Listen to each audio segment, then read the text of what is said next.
आज हम लोग त्रिकोणमिति के एक दूसरा पार्ट जो हाइट एंड डिस्टेंस के रूप में जाना जाता है उसके बारे में बातचीत करेंगे। सबसे पहले हम लोग ऊंचाई एवं दूरी चैप्टर में किस किस टाइप के प्रश्न पूछे जाते हैं, उसका बेसिक कॉन्सेप्ट क्या है उसके बारे में जानकारी प्राप्त करेंगे। और क्वेश्चन पढ़ने के बाद हमारा अप्रोच कहने का मतलब ये कि क्वेश्चन रीड किए उसके बाद उसको कैसे बनाएंगे, उसका तरीका, हर एक चीज़ स्टेप बाय स्टेप जानने की कोशिश करेंगे। और शुरुआत करेंगे छोटा सा प्रश्न से। इस छोटा सा प्रश्न से पहले हम लोग पहले लिखेंगे कि क्या क्या चीज़ हमको अर्लियर पहले से पूर्व से मालूम होनी चाहिए, ताकि जब हम लोग सवाल लगाएंगे, सवाल का सॉल्यूशन करेंगे तो भी परेशानी होगी, वो ज़्यादा नहीं महसूस होगा। तो पहला चीज़ है कि हम लोग को त्रिकोणमिति का जो अनुपात है कुछ मान याद होना चाहिए। एग्जाम्पल में जैसे कि 30 डिग्री का मान, 40 डिग्री का मान, वैसे 40 तो होता नहीं है, बनाना पड़ेगा, लेकिन 45 हो गया, उसके बाद 60 हो गया, 90 हो गया, 0 हो गया। ये सारे डिग्रीज का मान एटलीस्ट कम से कम जो है 3 अनुपात, वो 3 अनुपात इस तरह से है, साइन, कॉस और टेन। मतलब साइन में जितना भी डिग्री बोले हैं सारा का मान याद होना चाहिए, कॉस में सारा का मान याद होना चाहिए, और साथ ही साथ टेन में जितना भी हम डिग्रीज का मान बोले हैं उसका कंठस्थ होना चाहिए। अब नेक्स्ट हमारा स्टेप है दूसरा नंबर, कि जब हम लोग सवाल पढ़ेंगे तो हमको पहले उसका स्ट्रक्चर बनाना होगा, ड्रॉ करना होगा कि हमारा जो स्टेटमेंट है वो फिगर के रूप में कैसे बनेगा। फिगर कहने का मतलब कि एग्जाम्पल के लिए हम बोले कि एक नदी के किनारे एक वृक्ष है और एक व्यक्ति उस वृक्ष के शीर्ष को देखता है और उन्नयन कोण 30 डिग्री का बनता है। तो इसको हमको ड्रॉ करना होगा मैप के तौर पर, डायग्राम के तौर पर। देन हम सॉल्यूशन निकालने का प्रयास करेंगे। तो जब ये सारा सेटअप लगाएंगे हम लोग तो उसमें हमको कुछ बैरियर होगी, दिक्कतें होगी। हो सकता है कि सवाल समझ में नहीं आए, कितना बार होता है कि बच्चा लोग उल्टा फिगर बना देता है, लंब को आधार, आधार को कर्ण, मतलब इस तरह का परेशानी महसूस होगी शुरुआती दौर में। लेकिन हम लोग को बेसिक चीज़ जानकारी ये होनी चाहिए कि जब कभी भी हम लोग इस तरह के स्ट्रक्चर को बनाएंगे, क्वेश्चन रीड करने के बाद, तो एक सबकॉन्शियस माइंड में एक चीज़ ध्यान रखना है कि जब कभी भी हम लोग ड्राइंग बनाएंगे इस चैप्टर में खास करके, तो अधिक संभावना है, मतलब 100% संभावना है कि मैक्सिमम टाइम्स जो है समकोण त्रिभुज ही बनाएंगे हम लोग। इसका क्या मतलब हुआ, तो जब भी क्वेश्चन हम रीड करेंगे उसको फिगर के रूप में बनाएंगे तो उस दरमियान हम लोग समकोण त्रिभुज का ही इस्तेमाल करेंगे। और समकोण त्रिभुज कैसे बनता है इसका जानकारी होना चाहिए, समकोण त्रिभुज में क्या क्या चीज़ें होती है उसका जानकारी होना चाहिए, समकोण त्रिभुज में जो भी कोरिलेशन फार्मूलाज होता है तीनों भुजा के बारे में उसका जानकारी होना चाहिए। देन हम लोग आगे बढ़ेंगे उस क्वेश्चन को सॉल्यूशन के तरफ। ये इतना चीज़ हम लोग को पता होना चाहिए। पहला चीज़ बोले हैं वैल्यूज़, मतलब साइन कॉस टेन का वैल्यूज पता होना चाहिए, वैसे हम लोग लिखेंगे भी। और दूसरा स्टेप में क्या बोले हैं कि जब हम लोग फिगर बनाएंगे तो मोस्ट प्रोबेबिलिटी है कि उस फिगर का हम लोग नोमेनक्लेचर किस रूप में देखेंगे, तो राइट एंगल ट्रायंगल समकोण त्रिभुज में ही देखेंगे। तो दूसरा चीज़ हो गया कि समकोण त्रिभुज के बारे में हमको पता होना चाहिए, उसका जो भुजा होता है 3 साइड्स होता है उसका रिलेशन पता होना चाहिए, और साथ ही साथ इन दोनों का कॉम्बिनेशन, दोनों का कॉम्बिनेशन क्या हुआ, तो रेशियो और डिग्रीज और फिगर, ये दोनों का कॉम्बिनेशन बोल रहे हैं कि जो हमारा वैल्यूज़ हैं उसका और जो हम लोग फिगर बना रहे हैं उसका कॉम्बिनेशन हमको आना चाहिए। देन आफ्टर दैट हम लोग क्वेश्चंस का सॉल्यूशन निकाल पाएंगे। तो आइए सबसे पहले हम लोग देखते हैं कि how to identify in this chapter we have to deal height and distance, and another things is how to approach. हम लोग अप्रोच कैसे करेंगे कि हम लोग सवाल को इजीली सॉर्ट आउट कर ले, बना ले। उसके बाद जो है एक आध क्वेश्चन करने के बाद आप लोग को आसान लगेगा, लेकिन कुछ बेसिक जानकारी होनी चाहिए, वो अर्लियर पता होगा हम लोग को। तो उसी के बारे में आज हम लोग देखेंगे। तो शुरुआत करते हैं हम लोग। पॉज कर देता है, मार्कर देखा पड़ते छोड़। आज हम लोग देखेंगे कुछ बेसिक अनुपात से। हम लोग लोअर क्लास में पढ़े होंगे कि अनुपात जो है हमारा, अनुपात जिसको हम लोग बोलते हैं रेशियो। जब हम लोग त्रिकोणमिति का बात करते हैं तो त्रिकोणमिति में अनुपात को 6 कैटेगरी में बांटा गया है। पहला साइन, दूसरा कॉस, तीसरा टेन। इसका अपोजिट हम लोग कॉट लिखेंगे, इसका अपोजिट हम लोग सेक लिखेंगे, इसका अपोजिट हम लोग कॉसेक लिखेंगे। ऐसा क्यों लिखा जाता है? तो ऐसा लिखने का रीज़न है कि जब कभी भी हम लोग सवाल का अप्रोच लगाएंगे बनाने का, तो मैक्सिमम 3 ही हम लोग इस्तेमाल करते हैं जो लेफ्ट साइड में लिखा हुआ है। वो 3 कौन कौन सा है? साइन, कॉस और टेन।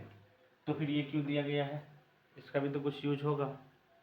तो ये देने का मतलब है कि हम लोग उसका भी यूज करेंगे, लेकिन जब हम लोग रिमेम्बरिंग करेंगे, जब याद रखेंगे, तो 3 ही याद रखना है। 3 ऑटोमेटिक हम लोग को याद हो जाएगा। वो कैसे? तो देखते हैं। साइन का उल्टा जो है ना कॉसेक होगा, कॉस का उल्टा जो है सेक होगा, टेन का उल्टा जो है कॉट होगा।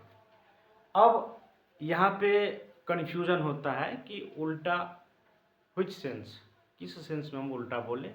एक तो ये होता है कि 1/4 लिखा हुआ है, उसका उल्टा होता है 5/1।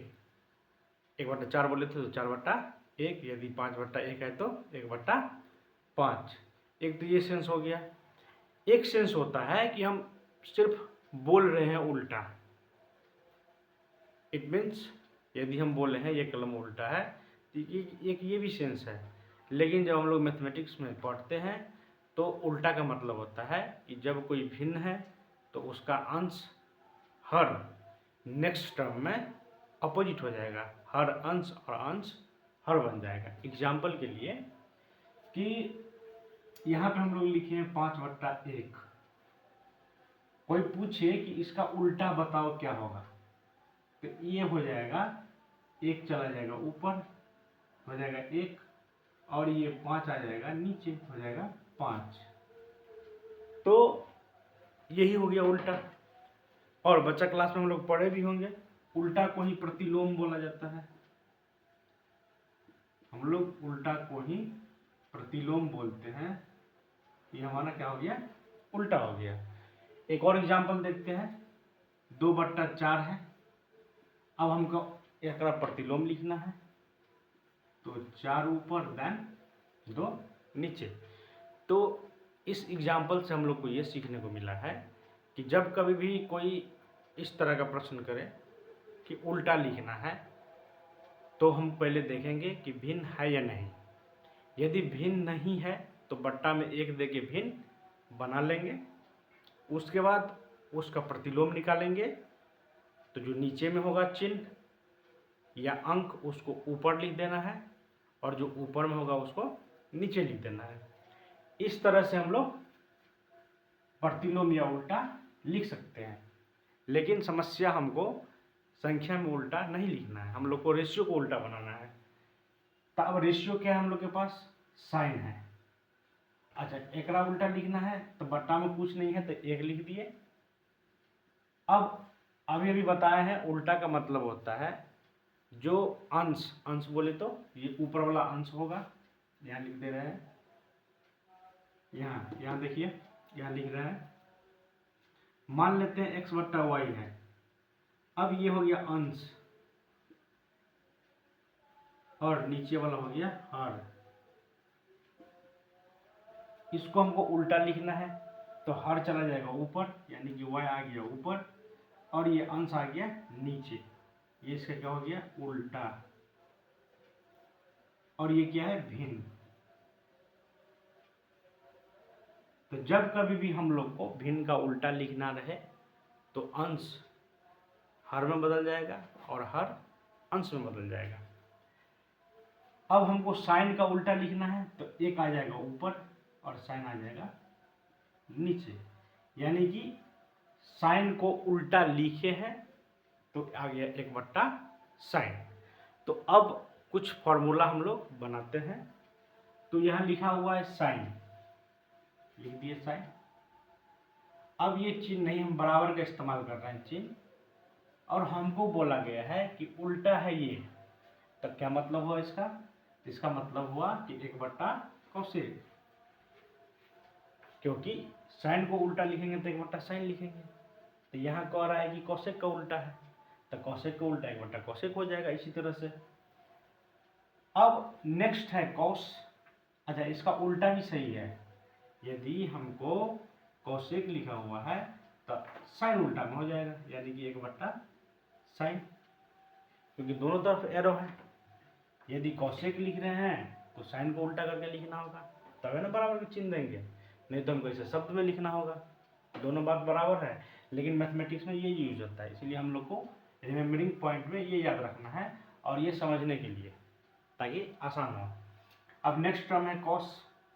तो जब हम लोग cos लिखेंगे तो cos भाई किसका उल्टा है? sec का, तो लिखेंगे 1/sec। इसका उल्टा भी सही है, sec किसके बराबर है? तो cos के उल्टा के, तो लिखेंगे sec और 1/cos। तो इस तरह से हम लोग को समझ में आ रहा है कि चीज़ें आसान हैं, लेकिन हम लोग को समझना होगा कि इस फार्मूलाज को किस तरह से किस वे में याद रखें। अब यहाँ एक चीज़ है कि यहाँ पे सिर्फ हम अनुपात लिखे हैं, यहाँ भी सिर्फ अनुपात लिखे हैं, यहाँ भी सिर्फ अनुपात लिखे हैं, लेकिन हमको लिखना क्या है? तो यहाँ लिख रहे हैं, यहाँ ध्यान दीजिएगा, हम लोग को अनुपात के साथ में जो है कोण भी लिखना है। अब ये नया टर्म क्या लिख रहे हैं हम? तो देखिए, सिर्फ अनुपात लिखेंगे तो काम नहीं चलेगा। या नहीं दिख रहा है तो ऊपर में लिखते हैं। अब अनुपात के साथ में हमको कोण भी लिखना है, यहाँ ऊपर ऊपर ध्यान दीजिएगा, यहाँ लिख रहे हैं। पहले बोर्ड को साफ कर ले रहे हैं, उसके बाद दोबारा से हम लोग लिखेंगे।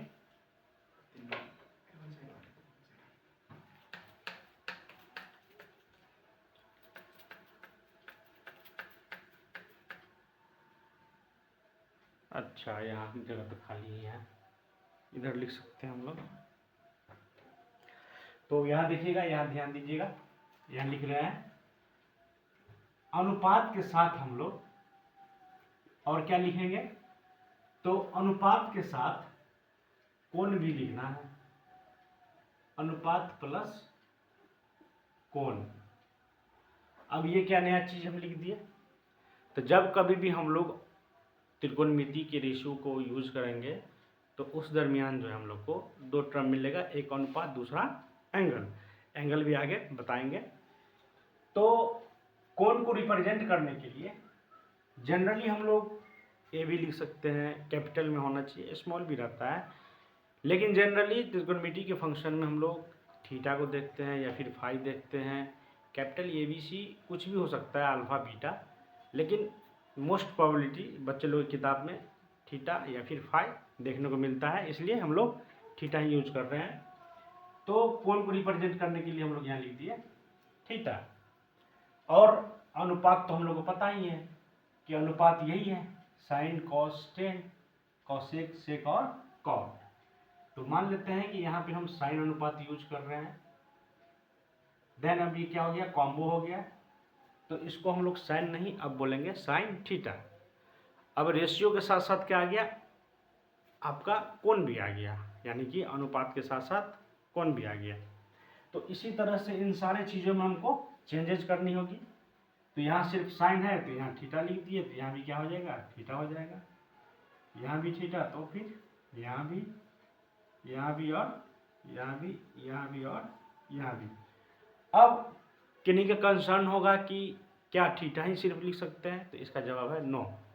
यदि किसी का मन कर रहा है कि हम थीटा नहीं ए लिखें तो ए भी चलेगा, लेकिन ध्यान रहे यदि हम यहाँ ए लिख रहे हैं तो यहाँ भी एंगल ए ही होना चाहिए।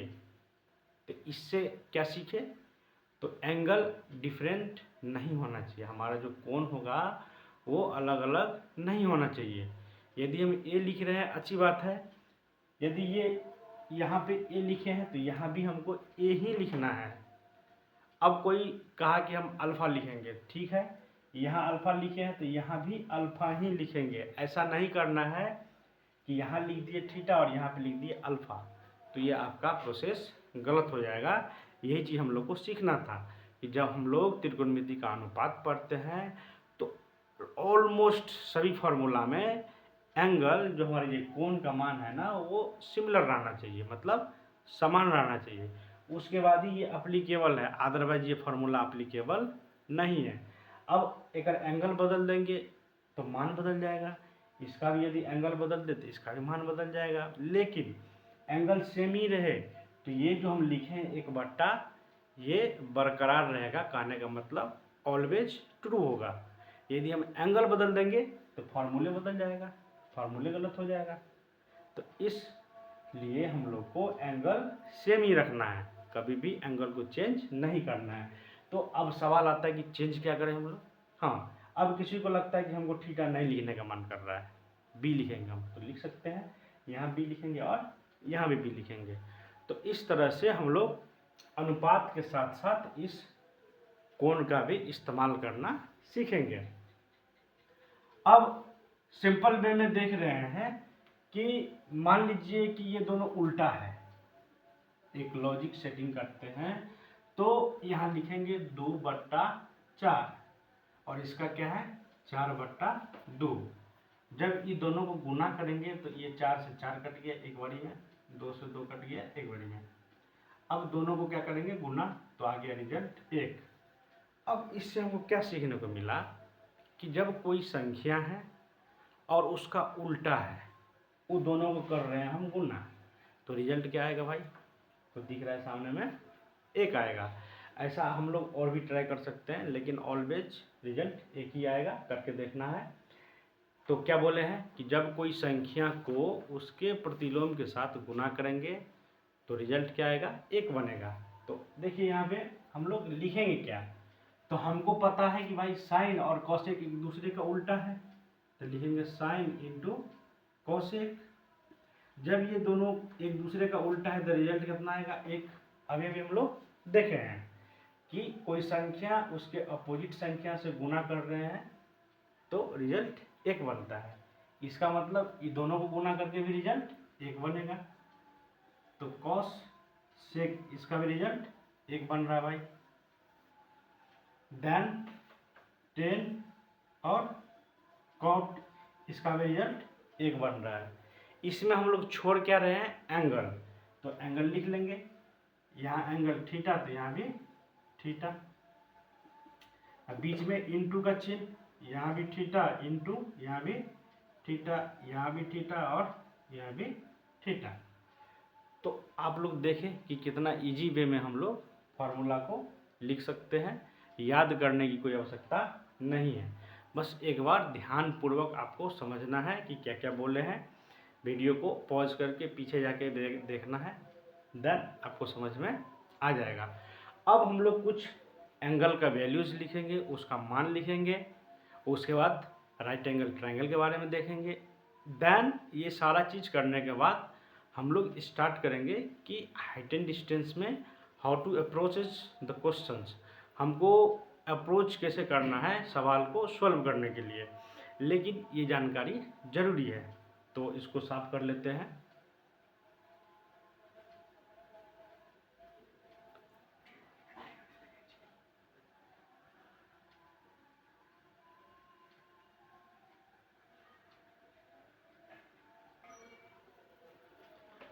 अब हम लोग कुछ वैल्यूज लिखेंगे और उसको समझने का प्रयत्न करेंगे। तो सबसे पहले यहाँ पे लिख दिया हम साइन 0, कॉस 0, टेन 0। अब साइन 0 लिखे, इसका मतलब साइन अनुपात हो गया और 0 एंगल, यानी कि साइन अनुपात रहे और जब कोण 0 डिग्री रहे तो उसका वैल्यूज क्या होगा, तो लिखेंगे 0 होगा। वैसे ही कॉस 0 का 1 और टेन 0 का 0। Next sine 30 degree, cos 30 degree, tan 30 degree, इसका वैल्यूज कितना होगा 1/2 √3/2 1/√3। Next 45 degree, tan 45 degree, cos 45 degree, sine 45 degree. तो टेन 45 का मान 1, इसका 1/√2, 1/√2। कहने का मतलब उल्टा लिख दिए, टेन पहले, कॉस बीच में, साइन नीचे। अब हम लोग को लिखना है 60, साइन 60 का मान, कॉस 60 का मान, टेन 60 का मान। अब कोई सोच रहा होगा कि हम 6 अनुपात लिखे थे लेकिन यहाँ पे 3 ही क्यों लिख रहे हैं। तो आप लोग को याद होगा कि हम समझाए हुए थे, यदि साइन का वैल्यू हमको पता है तो उसका यदि उल्टा कर दें हम लोग तो कोसेक का वैल्यू हो जाएगा। यदि कॉस का वैल्यू हम लोग को पता है, उसका यदि उल्टा बना दें हम लोग तो सेक का वैल्यू हो जाएगा। एंड लास्ट में बोले हैं कि टेन का उल्टा क्या होगा, कॉट। तो इट मीन्स यदि टेन का वैल्यू हमको पता है, एग्जाम्पल के लिए बोल रहे हैं कि टेन का वैल्यू है 1/2, तो कॉट का क्या हो जाएगा 2/1। यदि टेन का वैल्यू है 2/3 तो कॉट का क्या हो जाएगा 3/2। तो इस वजह से हम लोग सिर्फ 3 ही अनुपात लिख रहे हैं, बाकी हमको उल्टा कर देना है। तो आगे देखिए, साइन 60 का मान हो जाएगा √3/2, कॉस 60 1/, और टेन 60 √3। तो इस तरह से हम लोग आगे लिखेंगे, साइन 90, कॉस 90 और टेन 90। कॉस 90 का मान 1, कॉस 90 का 0 और टेन 90 का अपरिभाषित।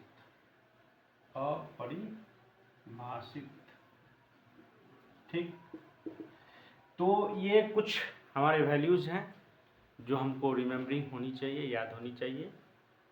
वैसे हम लोग शॉर्टकट तरीका से भी याद रख सकते हैं, जैसे कि एग्जांपल के लिए 0 है तो एक चीज़ देखिए, हम साइन कॉस टेन लगातार लिख रहे हैं, मतलब साइन कॉस टेन।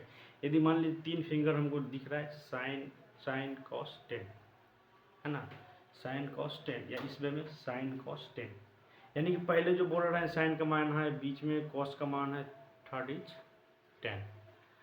तो हम लोग 0 को याद करने का तरीका है 0 1 0। इसका क्या मतलब हुआ, तो यदि हम 0 1 0 बोल रहे हैं, इसका मतलब साइन 0 का मान 0, कॉस 0 का मान 1, टेन 0 का मान 0। तो इस तरह से हम लोग याद रखेंगे 0 1 0, और इधर क्या रखना है यार, साइन कॉस टेन, इधर बोलेंगे 0 1 0। इस तरह से दोनों को मिलाते आगे बढ़ना है। नेक्स्ट हम लोग 45 का कैसे याद रखेंगे, तो 1/√2 1/√2 1। इसका क्या मतलब हुआ कि साइन कॉस टेन 1/√2 1/√2 1। साइन में 45 का मान 1/√2, कॉस में 45 का मान 1/√2, टेन में 45 का मान 1। तो स्पीड में कैसे याद रखना है, 1/√2 1/√2 1। देन 90 को कैसे याद रखना है, तो 1 0 अपरिभाषित, 2-4 बार बोलना है, 1 0 अपरिभाषित 1 0 अपरिभाषित। इसका मतलब साइन कॉस टेन 1 0 अपरिभाषित, साइन 90 1, कॉस 90 0, टेन 90 अपरिभाषित। अब कुछ दिक्कतें आती हैं 30 और 60 में, तो उसको भी इसी तरह से याद रखना है। यदि हम साइन 30 बोल रहे हैं तो बोलना है 1/2 √3/2 और 1/√3। फिर से बोलिए 1/2 किस में, 30 में। हमको याद रखना है साइन कॉस टेन 1/2 √3/2 1/√3। तो ये हमारा साइन कॉस और टेन 30 का वैल्यूज हो गया। अब 60 कैसे याद रखना है, तो कुछ उल्टा करना है, मतलब साइन 30 का वैल्यू कॉस 60 हो जाएगा और कॉस 30 का वैल्यू साइन 60 हो जाएगा। और टेन में अपोजिट है, जैसे कि साइन टेन का मान 1/√3 है, तो वही चीज़ टेन 60 में सिर्फ √3 रह जाता है। हालांकि उल्टा ही है वो भी, लेकिन सिर्फ √3 ही रह जाता है। तो टेन 60 कॉस 60 और साइन 60, तो हम ऐसे आएंगे साइन कॉस टेन, तो साइन 60 का मान √3/2, कॉस 60 का मान 1/2, टेन 60 का मान √3। तो इस तरह से हम लोग को 5-7 बार बोलना है और दिमाग से सोचना है कि ये रेशियो है। अब जब हम 3 अनुपात याद कर लेंगे तो बाकी हमको याद करने की आवश्यकता नहीं है। वो कैसे, तो देखिए मान लेते हैं कि साइन 30 का वैल्यूज हमको पता है 1/2 होता है, तो साइन का उल्टा क्या होता है, साइन का उल्टा होता है कोसेक। अच्छा, जब ये उल्टा है इसका तो ये भी उल्टा होगा, ये भी क्या होगा, उल्टा होगा। तो कैसा तरीका बोले थे, 2 लिखेंगे ऊपर में और 1 लिखेंगे नीचे में, यानी कि कोसेक 30 का मान कितना हो गया, 2। इस तरह से हम लोग बाकी रेशियोज को फाइंड आउट कर सकते हैं खुद से, उसको याद करने की आवश्यकता नहीं है। बशर्ते हमको ये ख्याल रखना होगा कि उसका अपोजिट एग्जैक्टली क्या था। एग्जाम्पल के लिए कि साइन का अपोजिट ये नहीं बोलना है कि कॉट होगा, तब तो गलत हो जाएगा। तो साइन का अपोजिट कॉसेक होगा, कॉस का अपोजिट उल्टा सेक होगा, टेन का अपोजिट कॉट होगा। इस चीज़ को हमको रिमेंबर करके रखना है जो पहले बताए थे। तो इस तरह से वैल्यूज को हम लोग उल्टा लिख सकते हैं। अब एक बैरियर आता है बच्चों लोग में कि जीरो को हम कैसे उल्टा लिखें, तो आइए देखते हैं। साइन जीरो डिग्री का वैल्यू कितना है, 0। अब साइन का उल्टा क्या होगा, तो साइन का उल्टा होगा कॉसेक, तो कॉसेक 0 डिग्री का वैल्यू क्या होगा, तो बट्टा में कुछ नहीं लिखा है तो 1। अब एक और उल्टा ना होगा तो 0 आ जाएगा नीचे, 1 आ जाएगा ऊपर। अब हमको 0 का पहाड़ा बनाना है। 0 का पहाड़ा पढ़ेंगे, 1 लाएंगे। एग्जाम्पल के लिए मान लीजिए कि हमको याद रखना है, मान लेते हैं हम कि हमको 2 से भाग देना है 4 में, तो हम लोग जनरली क्या करते हैं, जिससे भाग दे रहे उसका पहाड़ा पढ़ेंगे।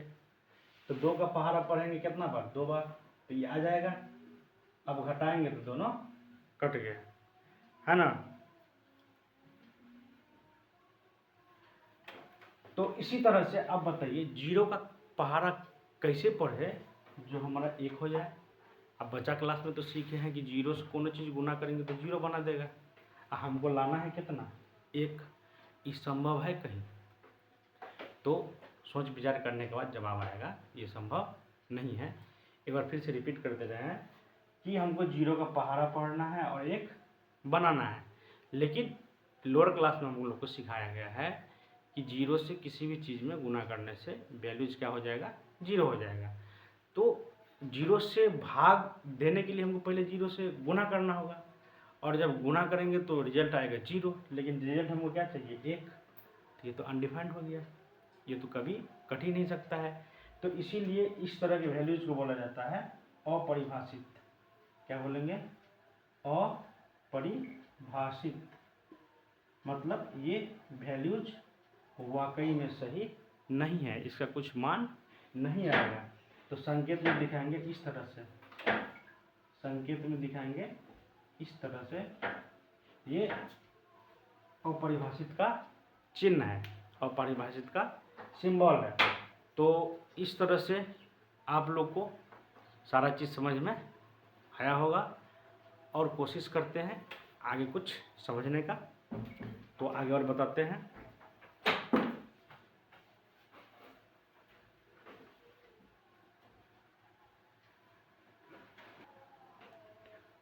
तो अभी तक हम लोग सीख लिए कि हमारे अनुपात और कोण का वैल्यूज क्या होगा। उसके बाद यदि हमको 3 ही याद है तो बाकी के 3 कैसे लिखना है वो भी सीख लिए। और अब आगे देखेंगे कि जब हम लोग ऊंचाई दूरी शुरुआत करेंगे तो उस दरमियान हमको हमेशा, जैसा कि हम लोग समरी में बोले थे शुरुआत में, कि अधिक संभावना है या फिर ऐसे कह लें कि 100% संभावना है कि समकोण त्रिभुज ही बनाना है हम लोग को। तो अब यहाँ पे हमको समकोण त्रिभुज के बारे में जानकारी प्राप्त होनी चाहिए। तो देखिए, अब समकोण त्रिभुज के बारे में बताते हैं। तो समकोण त्रिभुज के बारे में बताने से पहले हम लोग पहले कुछ स्ट्रक्चर बनाएंगे जो दिख रहा होगा। इसका हम लोग नोमेनक्लेचर कर लेंगे, मतलब नाम दे देंगे। अब यहाँ पे 3 लकीर दिख रहा है, एक AB, दूसरा BC and third is AC। यहाँ पे कुछ चिन्ह बना हुआ है, इसको बोलेंगे हम लोग समकोण। इसका मतलब क्या होता है? तो इसका मतलब होता है 90 डिग्री। 90 डिग्री का मतलब एक समकोण, एक समकोण, यानी कि ये एंगल जो है कितना हो गया, 90 डिग्री। और लोअर क्लास में हम लोग पढ़ चुके हैं कि त्रिभुज में कोण की संख्या 3 होती है। तो यहाँ पे एक पहले ही 90 है, तो बचा कई गो, 2 गो, कोण A और कोण C।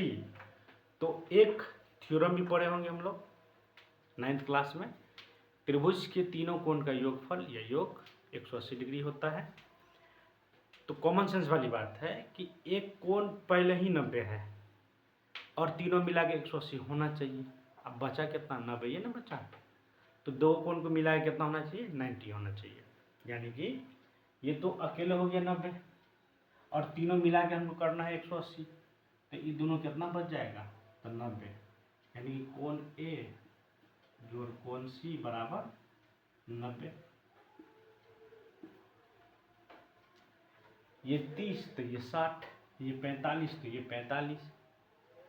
जरूरी नहीं है, कुछ भी हो सकता है, दशमलव में भी हो सकता है, 42 है वैसे करके भी हो सकता है, 89 है, 1 है, ऐसे करके भी हो सकता है। लेकिन 89 और 1 90, और भी कुछ पेयरिंग कर सकते हैं, लेकिन 90 से बेसी, मतलब 90 से ज़्यादा नहीं होना चाहिए। कुल मिला के बात ये हो गया कि ये कोण 90 से अधिक नहीं होना चाहिए और ये कोण भी 90 से अधिक नहीं होना चाहिए।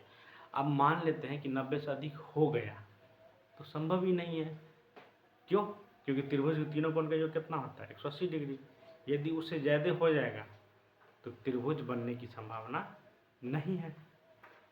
त्रिभुज कब बनेगा, जब एंगल सम कितना होगा, 180। तो इस तरह से एक कोण हो गया B जो कितना है, 90, बाकी 2 कोण के जोड़ के। इसी कारण इस त्रिभुज को बोला जाता है समकोण त्रिभुज। अब ये लकीर दिख रहा है, ये समकोण के सामने में लकीर है, इसको बोलेंगे कर्ण। ये आधार और ये लंब, यानी कि ये हाइपोटेन्यूस हो गया, हाइपोटेन्यूस, ये बेस, ये परपेंडिकुलर। इसको P लिखेंगे, इसको B लिखेंगे और इसको H लिखेंगे। स्मॉल h ही लिखते हैं हम लोग, कैपिटल नहीं लिखेंगे। तो छोटा ही सही, पर ऑलमोस्ट हम लोग देख लिए कि त्रिभुज में, किसी भी त्रिभुज में मान लेते हैं त्रिभुज में, मतलब किसी भी त्रिभुज में, ऐसा नहीं है कि हम सिर्फ इस त्रिभुज का बात कर रहे हैं। दो चीज जरूरी है। पहला चीज तीन कोण, जो हम लोग देख लिए हैं कि समकोण त्रिभुज में तीन कोण कैसा होना चाहिए।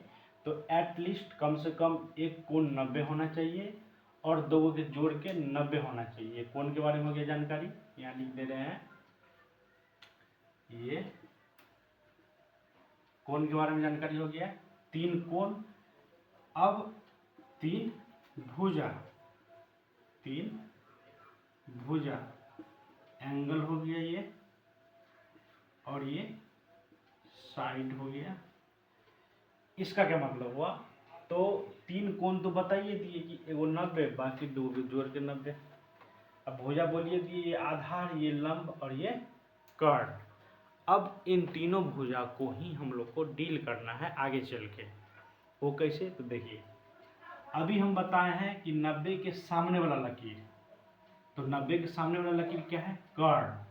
और यही रेखा जो है समकोण त्रिभुज की सबसे बड़ी भुजा कहलाती है। तो नोट्स हमको बनाना होगा, यहाँ नोट्स बना के लिखेंगे कि समकोण त्रिभुज में 90 डिग्री के सामने वाली भुजा कर्ण कहलाता है। इसका क्या मतलब हुआ भाई? तो इसका मतलब हुआ कि यदि समकोण त्रिभुज है और 90 डिग्री के सामने वाला भुजा है, तो आंख मूंद के हमको बोलना है कि कर्ण है। नेक्स्ट पॉइंट क्या है? तो नेक्स्ट पॉइंट है कर्ण को ही समकोण त्रिभुज की सबसे बड़ी भुजा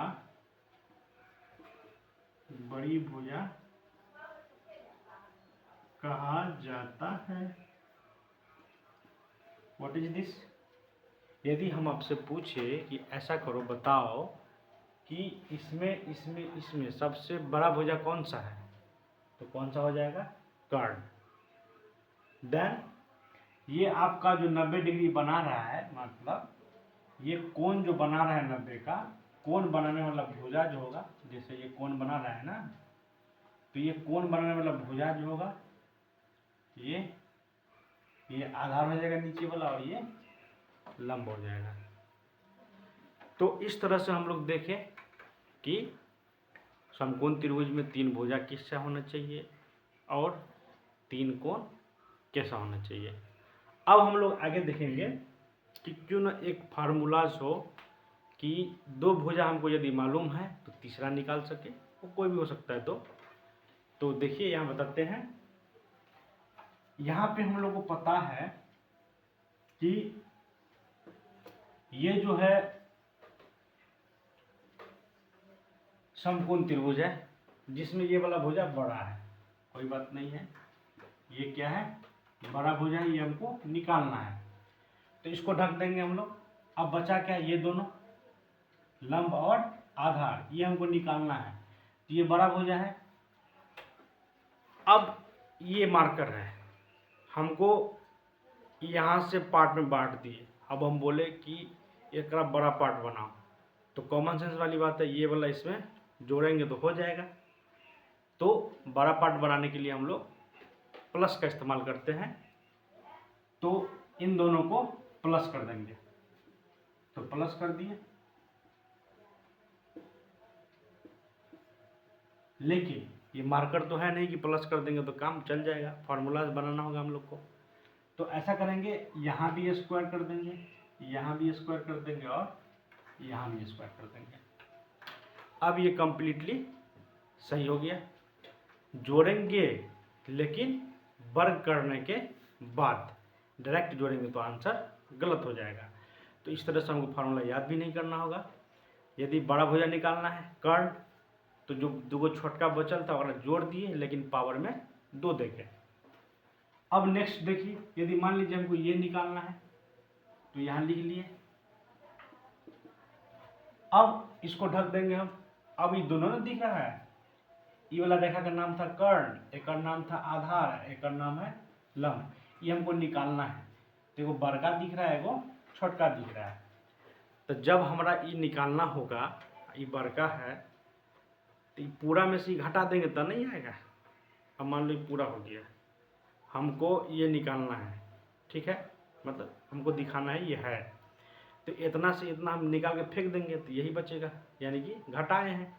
तो जब बड़का चीज़ से हमको छोटका निकालना है तो घटाना पड़ता है। तो अब बड़का क्या है यहाँ पे कर्ण, तो कर्ण लिख दिए। अब घटाएंगे, अब कौन सी बचा आधार, तो यहाँ लिख देंगे आधार। लेकिन फिर वही बात, यदि डायरेक्ट हम घटा रहे हैं वो भी गलत है। तो यहाँ भी क्या करेंगे, पावर में 2 देंगे, यहाँ भी 2 और यहाँ भी 2। अब ये कंप्लीटली सही है। अब हमको ये आधार निकालना है तो आधार लिख लेंगे। अब कॉमन सेंस वाली बात है, ये छोटुआ भुजा हो गया, तो छोटुआ भुजा निकालने के लिए बड़का से घटाना ना होगा, तो घटा के लिखेंगे कर्ण और आधार। लेकिन ये गलत है, इसलिए पावर में 2 देंगे, यहाँ भी और यहाँ भी। ये अब कंप्लीटली रिलेशन सही हो गया। हमको याद कैसे रखना है, तो वही बड़ा निकालना है तो जोड़ेंगे, छोटा निकालना है तो घटाएंगे। अब डिसाइड कैसे करें हम कि कौन छोटका है कौन बड़का है, तो अभी बताए हैं कर्ण के सामने वाली भुजा, 90 के सामने वाली भुजा कर्ण, कर्ण के सामने वाली कोण 90, ऐसे हम पहचानेंगे। और जब कभी भी 90 के सामने वाला लकीर दिखे तो वही लकीर सबसे बड़ा होगा। वो लिखा नहीं रहेगा सवाल में कि ये कर्ण है, हम खुद से डिसाइड करना है। तो उसको ट्रिकी पॉइंट बना दिया हम कि 90 के सामने में रहेगा तो बोलेंगे सबसे बड़का भुजा है, बाकी दोनों छोटका है। तो ये आसानी से हम लोग लिख सकते हैं और अप्लाई कर सकते हैं। अब यहाँ 2 का मतलब क्या हो गया, यदि किसी संख्या के पावर में 2 लिखे, इसका मतलब क्या हुआ, तो इसका मतलब हुआ कि इस संख्या को 2 बार लिखना है, क्योंकि 2 लिखा है ऊपर में, 2 बार लिख दिए और बीच में गुना करना है। तो आंसर क्या आ जाएगा, x के पावर 2 जो लिखा हुआ है। अब एक एग्जांपल लेते हैं, मान लीजिए 4 लिखा है ऊपर में 2 लिखा है, इसका क्या मतलब हुआ, तो 4 को 2 बार लिखना है, लिख लिए और दोनों को क्या कर देंगे गुना, तो 4 के पहाड़ा पड़ेंगे, 4 बार कितना हो जाएगा 16। इस तरह से हमको आगे सोच विचार करना है, वैसे लोअर क्लास में ये पढ़ाया भी गया होगा। अब हम लोग इस पर कुछ एग्जाम्पल बताते हैं, ताकि जब ऊंचाई एवं दूरी शुरुआत करें तो किसी भी तरह की परेशानी ना हो। तो 2-4 क्वेश्चन बनाते हैं।